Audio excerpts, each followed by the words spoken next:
Hey everyone, welcome back to Charles and Alice. I'm Alice, and sitting right across from me with his coffee already half empty is Charles. In my defense, it's a really good coffee today.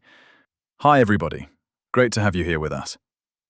So, if you're new here, this is the show where Charles and I just talk, like two friends catching up, except we're helping you improve your English at the same time. Pretty good deal, right? Best deal on the internet, honestly. And today's topic is one that everybody needs, whether you're traveling, living abroad, or just, you know, existing as a human being. We're talking about calling for emergency help, how to ask for help when something goes wrong. And here's the thing. Most people never practice this until they actually need it, which is kind of terrifying when you think about it.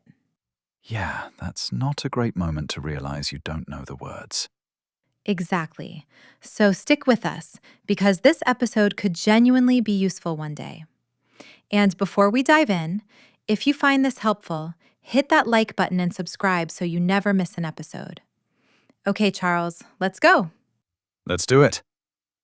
So, Alice, have you ever actually had to call for emergency help? Like a real situation? Oh gosh, yes. One time, actually. I was visiting a friend in Chicago. This was maybe 4 years ago. And we were walking back from dinner, and she just tripped on a broken sidewalk and went down hard. I mean, really hard. Her ankle was completely twisted. Oh no. Was it bad? It looked awful. She couldn't put any weight on it at all. And I remember just freezing for a second, like my brain went blank. And then I snapped out of it and called 911. Okay, so 911. That's the emergency number in the US. Just so our listeners know, in the UK, it's 999. In most of Europe, it's 112. Always worth knowing the local number wherever you are. Such a good point. And when the dispatcher answered, the dispatcher is the person who picks up the emergency line, I honestly went a little blank again. I was nervous, my hands were shaking. What did you say? Do you remember? I think I said something like, "Hi, I need help. My friend fell and she's hurt." Not exactly polished, but it worked. Honestly, that's probably exactly what most people say. And you know what? That's fine. The dispatchers are trained to guide you. You don't need a perfect script. Right. They're really calm and they walk you through it. She asked me for the location first. "What's your location?" or "Where are you?" And that was actually the hardest part because I didn't know the exact street. That's such a real problem. You're in an unfamiliar area, you're panicking, and suddenly you can't remember where you are. One tip I've heard is to look around for a street sign, a store name, a landmark, anything to describe where you are. Yes, I ended up saying, "We're near a Walgreens on Michigan Avenue. I'm not sure of the exact cross street." And she found us. So being approximate is way better than saying nothing. Totally. Okay, so let's actually break down what a typical emergency call sounds like, because I think it helps to hear the structure. There's kind of a natural flow to it. For sure. So first, you state the problem. Something like, "I need an ambulance," or "There's been an accident," or "Someone is unconscious." Clear and direct. No small talk. Right, this is not the moment for, "Hey, how are you doing today?" You get straight to the point. Exactly. And unconscious is a key word. It means the person is not awake and not responding. The dispatcher might also ask, "Is the person breathing?" So you need to know how to answer that quickly. Yes, they're breathing. Or, no, I can't tell. Or, their breathing is very shallow. Shallow means not deep, sort of weak and faint. That's important information for the paramedics. Paramedics, the medical professionals who arrive in the ambulance. Good one to know. Speaking of which, I had my own emergency moment, actually. Not medical, more of a safety situation. I was driving on the highway late at night, maybe 2 years ago, and I saw a car pulled over with smoke coming out of the hood. Nobody seemed to be calling for help. Oh, wow. What did you do? I pulled over too, checked if the driver was okay. She was, just really shaken up. And then I called the non-emergency police line. Because it wasn't a life-threatening situation, but the car was partially blocking a lane, and it was dangerous. Oh, that's a good distinction, actually. Not every scary situation is a 911 emergency. Some things are urgent, but not life-threatening. Exactly. Life-threatening is a great expression. It means something that could cause death if not dealt with immediately. A heart attack is life-threatening. A broken ankle, probably not, though still serious. Poor friend. She was okay in the end, though, by the way. Just a bad sprain. She was on crutches for 3 weeks. Oh, good. Glad to hear it. Okay, so back to the emergency call structure. After you give the location and describe the problem, the dispatcher also asks follow-up questions. Things like, how old is the person? Or, are they conscious? Conscious meaning awake and aware. Or, is the person bleeding? And here's a phrase that comes up a lot. Stay on the line. That means don't hang up the phone. Keep the connection open. Yes, stay on the line. I'm glad you brought that up. Because the instinct when someone says help is coming is to hang up and go do something. But the dispatcher often wants to keep talking to you, to guide you or get more information. They might even walk you through first aid steps while you wait. Like, press firmly on the wound. Firmly means with strong, steady pressure. Or, tilt their head back slightly to open the airway. Airway. The passage air travels through when you breathe. Keeping it open is critical if someone is unconscious. You know, I think a lot of people, especially non-native speakers, are afraid to call emergency services in a foreign country because they think their English isn't good enough. What do you think, Charles? Honestly, I think that fear is understandable, but you cannot let it stop you. Your English doesn't need to be perfect. It needs to be clear enough to convey the basic facts. Convey. To communicate or express something. I like that word. And I agree. Even if all you can say is, help, accident, corner of Main Street, that's enough to get the ball rolling. Get the ball rolling. Love that phrasal expression. It means to start a process or get things moving. The dispatcher will take it from there. Right. And here's something I think is worth mentioning.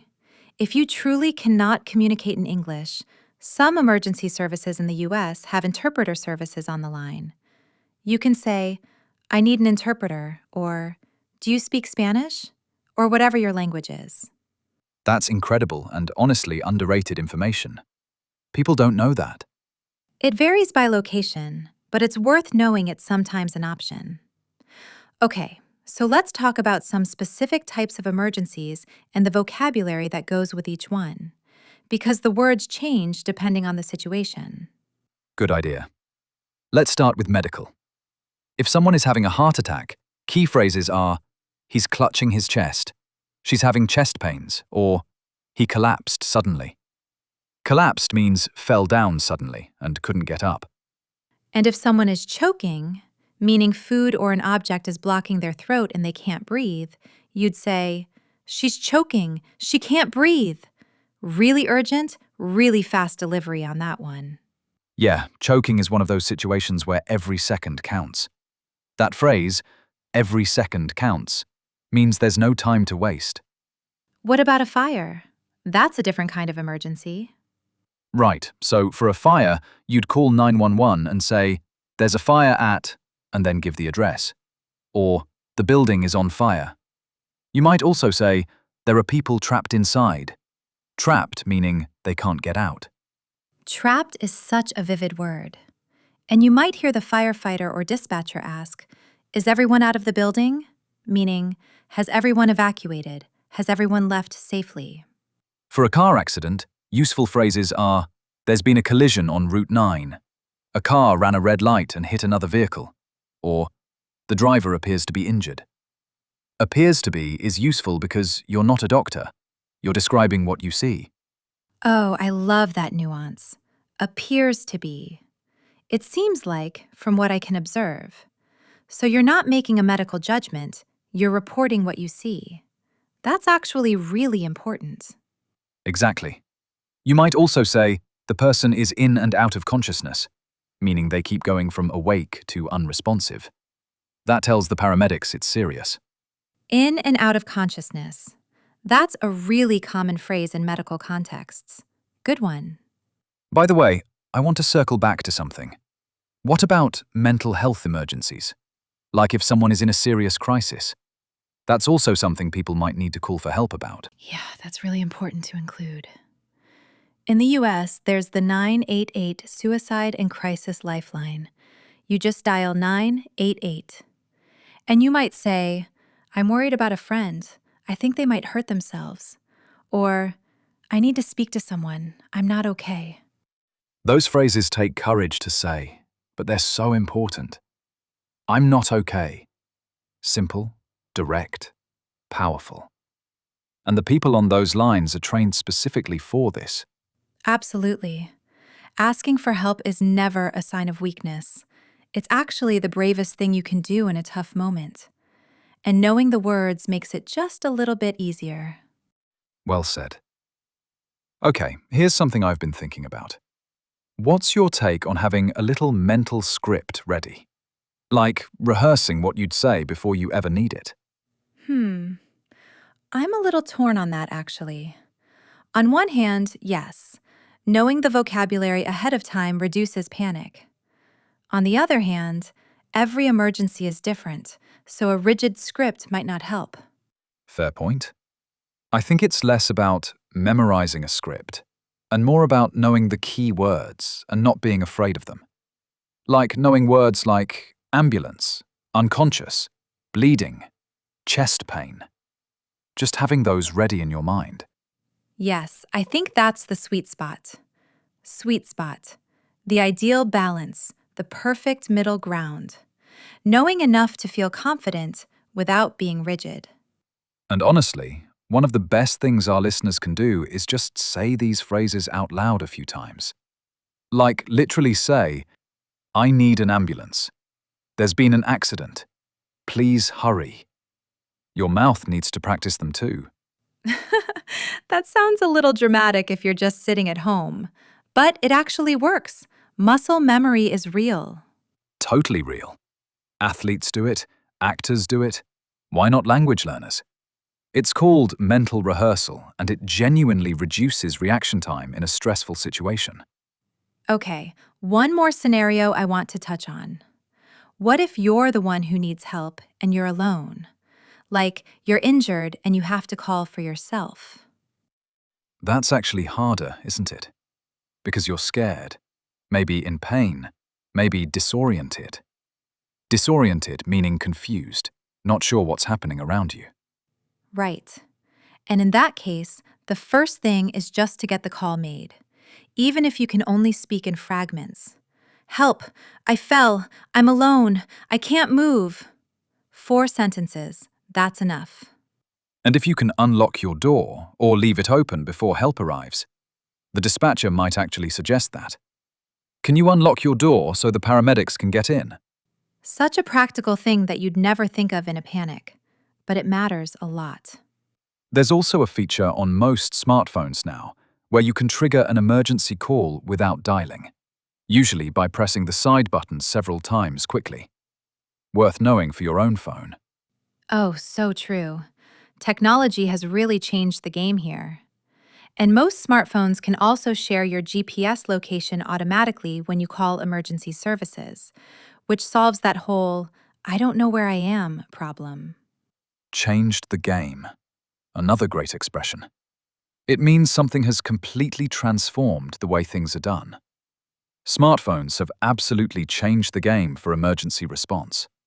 All right, I think we should move into our word tour, our little recap section where we go over the key vocabulary from today. Shall we? Let's do it. So, listeners, we're going to run through the most important words and phrases from today's conversation. Think of it as a quick review. First up, dispatcher. That's the person who answers the emergency line and coordinates the response. If you call 911 and someone picks up, that's your dispatcher. Next, unconscious versus conscious. Unconscious means not awake, not responding, like someone who has fainted or been knocked out. Conscious means awake and aware. She's conscious but disoriented, means she's awake but confused. Good distinction. Then we have life-threatening, describing a situation that could cause death without immediate help. A fire in a building with people inside is life-threatening. A minor cut on your finger is not. We talked about stay on the line, the dispatcher asking you to keep the phone connection open. Don't hang up. Keep communicating. Shallow breathing, breathing that's weak and not deep. It tells paramedics the person might be in a serious condition. You might say, her breathing is really shallow. Trapped, unable to get out or move freely. Two people are trapped in the vehicle, means they can't get out of the car. And appears to be, a phrase you use when you're describing what you see but you're not certain. He appears to be injured is more accurate than he is injured when you're not a medical professional. Love that one. From the idiomatic side, we used every second counts. There's no time to waste, speed is essential. And get the ball rolling to start a process moving forward. Sweet spot, the perfect balance between two things. And changed the game, completely transformed how something is done. In and out of consciousness, alternating between being awake and unresponsive. That's a really useful one for describing someone's condition on the phone. And finally, convey. To convey something means to communicate it or pass it on. You need to convey the location clearly, means make sure the dispatcher understands exactly where you are. Great recap, Alice. Honestly, even just knowing these words, being familiar with them, can make a real difference in a high-pressure moment. Absolutely. Okay, we always love hearing from you guys, so here's our question for this episode. Our question for you today is, have you ever had to call for emergency help? In any language? What happened? And how did you feel in that moment? Or maybe you've never had to call, but you're thinking about it now. Are you confident you'd know what to say in English? Be honest. Drop your answer in the comments below. We read every single one and we love hearing your stories. Whether it was a serious emergency, a near miss, or just a moment where you thought, oh no. Tell us about it. Your comments also help other learners feel less alone. So share away. We're a community here, and we look out for each other. Kind of fitting for today's topic, right? Very on brand for a calling for help episode. All right, let's wrap this up.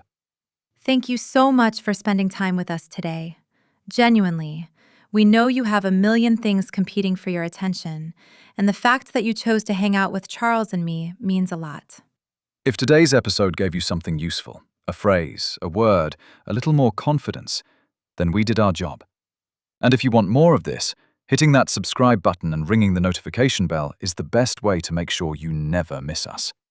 A like also goes a long way in helping other English learners find the channel. So if you enjoyed it, show us some love. We really appreciate it. And hey, we've got something fun coming up in our next episode. I can't give too much away, but let's just say it involves a very specific kind of conversation that most people find incredibly awkward. Oh, I know what it is, and I'm already nervous. Stay tuned. It's going to be a good one. Until next time, stay curious, keep practicing, and remember, your English is better than you think. Take care, everyone. See you in the next one. Bye.